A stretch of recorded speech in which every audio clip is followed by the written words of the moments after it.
Some viewers may find the following video disturbing. Viewer discretion is advised. Hey everyone, welcome back to Board Games Unlocked, and today I am doing my rankings for the Final Girl Season 1 Killers. This is gonna be basically my least favorite to my most favorite, so there's only 5 in Season 1, and with Season 2 right around the corner, I figured that I would just kind of talk about them, because I just got done doing my individual playthroughs of them, and rankings are fun.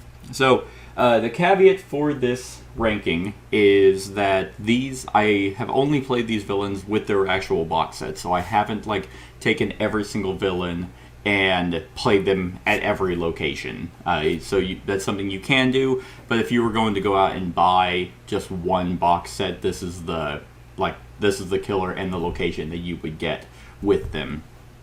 And so that's the only way I have played them thus far. And the great thing about Final Girl is that even if my least favorite one here, I would still keep because I can play it somewhere else. So that's just something that's really cool about the game. And with Season 2 coming, that just opens up the unique possibilities. And with that out of the way, let's go ahead and talk about my number 5, which is the Poltergeist. Now, obviously, this doesn't show the actual Poltergeist, although I can, because that's what's cool. Oh, I was hoping it was going to be. So, the Poltergeist here. The Poltergeist, initially, I was really excited about, but to me, it felt like against everything else that the other ones in the season are doing, where you can't kill the Poltergeist, you can't attack it. Which I guess makes sense, but at the same time, in a universe like this, it kind of doesn't. It's like, well, I mean, there's ethereal beings or unkillable monsters, but I guess you kind of can kill them. The Poltergeist, you can't. So everything you're doing against the Poltergeist is basically running away from it and searching. There are 2 item cards that come with it, which are, I can remember her name, Carolyn and Mr. Floppy. So pretty much everything you're doing for the Poltergeist is running away and then searching through a deck, trying to find Carolyn. That, to me, is just against, the very nature of the game. It's like, oh, I'm the final girl, so I'm, the one that's going to be the one to stand up against this being and defeat it. And I just don't like the way this one feels, that it just kind of, you're running away, and it's like, well, yeah, I'm the final girl, but I kind of still have to run and get out of in this case, the house. And I really have to hope luck is on my side, so I can actually find the girl, and then, oh, nope, she actually wants her stuffed animal, so even though I found you, I still have to run. It's just, she just accelerates too fast because she already has 2 movement, which is huge. A lot of the other killers are 1, and she targets I was gonna say hostages, but that's not what she targets. The victims, so she just ramps up even more, and it makes it very, very difficult. More so because it's also luck driven. The game of Final Girl is relatively luck driven because it's based off dice. But not only that, you also have to have the luck of finding the item cards. It's just a little bit too much. So even though it is different, it is another well-known entity, villain that is in this kind of their shtick of kind of copying real life horror movie tropes. This one was just, I didn't like the feeling of, so that's why it is my number 5.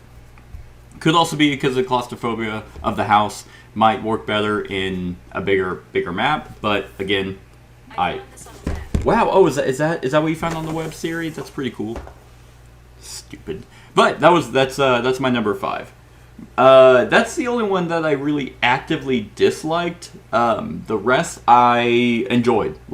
Poltergeist, out of the 5 you get in Season 1, Poltergeist was one that was actually, I was like, I do not like this one. I like the house, so whenever you go see my video on the locations, then maybe that'll be in a different spot, who knows. But yeah, that one I'm like, if I were to tell you to get any box, I would recommend these 4 instead of this one. But with that being said, my number 4 is Inkan Yamba. Inkinyamba is my number 4. And like I said, there's really no reason why this is at 4 except that I just like the other 3 a little bit better. Like, this is one that I don't know really anything about. Like, if this is actually based off of another movie, or maybe this is something they made up. Maybe not all of their actual killers are ripoffs of, real life ones. Real life, like, established ones from movies. Which is just my ignorance if that is the case. But even then, if this is one that they made up, I think it's really cool. I like the fact that he is kind of like a vengeful being that has the wrath of the gods. That's like, hey, these tourists are destroying these sacred sites. I'm just going to do something about it. It's like, you know what? I'm kind of on your side. This is like, out of all the killers here, he's the only one that I'm like, maybe we should hear him out. But he comes with a Killer Wrath card, and I thought that this was really neat too, because not only is there a track for them as like their bloodlust that goes up every time a victim is killed, that makes him move faster and hit harder, and his dark power comes out, and because there's really nothing else. A lot of the other killers have like, okay, terror goes up, an event card's drawn, yada yada. He doesn't have any of that. He just gets faster and more aggressive, which is really neat. But he has a Killer Wrath card, and I thought this was cool as well, because this is another track that goes up that it's kind of like a secondary bloodlust track. That's like, oh, okay, like if it's at 1 or 2, it increases, and then now terror starts going up. Oh, terror goes up twice. Oh, now he targets, and he moves, and he attacks. So not only will he have his killer ability, he'll have this going off, and it's like, okay, now he heals and targets and moves and attacks. And if you get it all the way up to 10, he heals twice, terror goes up, he targets, moves, and attacks twice. It's just another track that you kind of have to manage, and I like that. I also like the fact that that this came with an actual action that helped you mitigate this. Like, if this was just a never-ending nothing, no matter what you do, this is going up, that would kind of be a little bit annoying. But the fact that you can spend some of your time to atone for the sins of desecrating these sacred sites, or atoning for other people's sins to kind of lower this, I like that. I thought that it was a really nice balance of, okay, because he stays slow for a little bit. If you can keep some victims out of his way, then he doesn't move all that much. But instead, if you don't manage this, then he's going to be moving multiple times and attacking multiple times, and it's going to be really rough. So I thought that this was a very good balance. I enjoyed it quite a bit. It would probably be higher if I knew anything about this. Like, I know that they have their story, like the lore book kind of gives you some stuff, but if this was something I could be like, oh yeah, no, I've seen that movie or something, that probably would have got me a little bit more into the theme. But that's my number 4, Inkinyamba. My number 3 was actually a surprise. I fully expected this to be higher. I mean, there's only 5, so it can only go so high. But I did expect it to be at least my number 2. But on further consideration, I think this is a pretty good spot for it. And that is Geppetto. Now, I did expect him to be higher because of theme. Like, I think that Geppetto is, one, really cool looking. Like, this is terrifying. But, I mean, because it's like, well, this is just a guy, but he has these creepy-ass dolls that move around. And I think that, I mean, because they've done, every single one of these 5 are different from one another, which is amazing. But in this case, Geppetto uses puppet tokens. He's the only one in Season 1 that actually has minions that move around. And the minions attack just as much as he does, because, one, there's 3 of them, and he has a minion movement, and he has his own killer movement. So if you're really just trying to, if you're in his spot, then the minions are just going to gang up on you, and they deal as much damage as he does, and they actually can kind of spread out further. So if he's actually moving around the map, then that means they can hit further areas. So they kind of run rampant and attack victims and just wipe them out. because of course it's just regular victims, which is going to accelerate his bloodlust, which means that more events are getting drawn, terrors are coming out, and his puppets are doing a lot more. Thematically, I think that this one is terrifying. I don't like the idea of puppets on strings just kind of like creepily, jerkily running towards you to, rip off your face. And really, the only reason he's like at number 3 is just because I like the other 2 above it more. And it's going to become to no surprise, because there's only 5 here, that you can know what the other 2 are. But I like the fact that his puppets also weren't just free roaming on the map. Like, they weren't just, they can move anywhere. They are attached to him by, they have to be, end their turn, at least 2 spaces from him. I like that. I think that gives some theme to it. It makes sense because they're on strings. They're not just alive dolls running around. He's still kind of controlling them. So an extension of him is like how he's killing people. I think that's really, really neat. Again, not any real reference point to him, but at least I can think of, I'm like, oh, okay, dolls. Like, there's multiple killer dolls out there. None of them on, I guess marionettes might be what they're actually called. But still, I love the carnival theme. I love that the puppets are easy to control as well. Like, the rules for them are easy to understand. So it's not like, oh, okay, this puppet has its own special ability, and this one has this. It's like, no, this game doesn't call for that. So it just works out extremely well. And the dolls, I mean, you can attack them too. Like, and that kind of makes a weak attack worthwhile. Like, you can just run up on one and attack it and get rid of it, and then it becomes like exhausted, so it takes a little bit for it to come back out. I like that. So, and it wasn't too much, even though it was technically 4 against 1. It wasn't overwhelming. So yeah, that is my number 3, Geppetto, and he might be the only one that I can think of that actually has event cards in his bloodlust. I might be wrong about that, but that for some reason feels right. So that is my number 3, Geppetto. My number 2, which I thought was actually going to be my number 4, but there's just something familiar about it that I really enjoy, and that is Hans the Butcher. So Hans, I mean, this is basically, yeah, okay. I was basically just kind of seeing if he had event cards.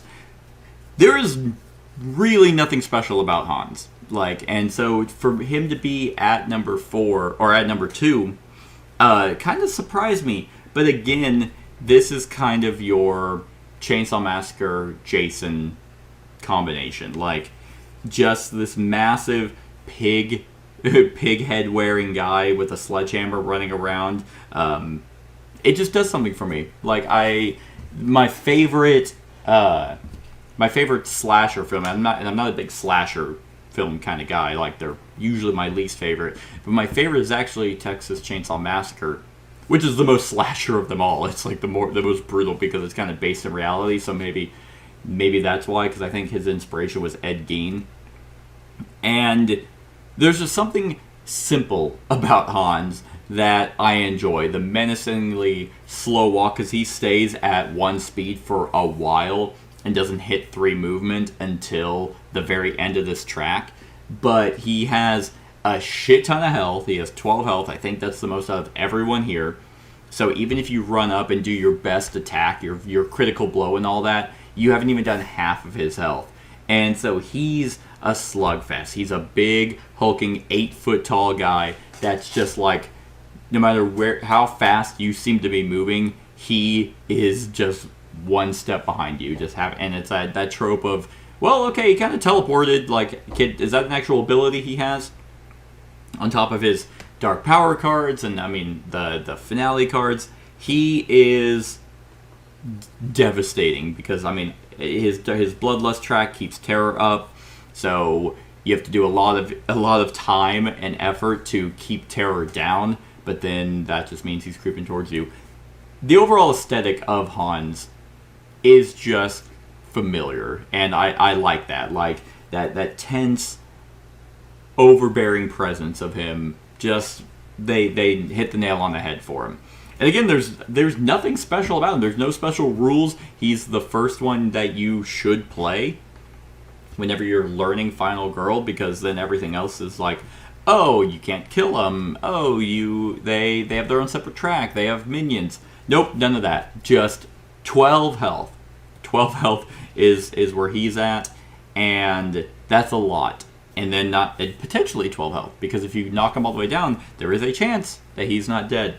And I think that also just kind of works. He seems to be the embodiment of almost every slasher. Like I said, Jason, Texas Chainsaw Massacre, Michael Myers. Like, that's just kind of where he's at. And, I mean, a butcher with a sledgehammer, that's, I wouldn't want to mess with that. So that's my number 2, Hans the Butcher. And because there's only one left, it should come as no surprise that my number 1 is Dr. Fright. This one I just thought was super cool. And it's actually kind of interesting that my number 2 and my number 1 are kind of the Jason Freddy ripoffs. Again, I was saying with Hans that it was kind of it felt to me like a amalgamation of the top 3. With it being Jason, Texas Chainsaw Massacre, and Michael Myers. But there is just something about Dr. Fright. Like, he is probably the most complex out of season 1. But again, they were able to make it not super complex. And this is what I'm talking about. Like, he does what the Poltergeist does. Like, what that one does wrong, he does right.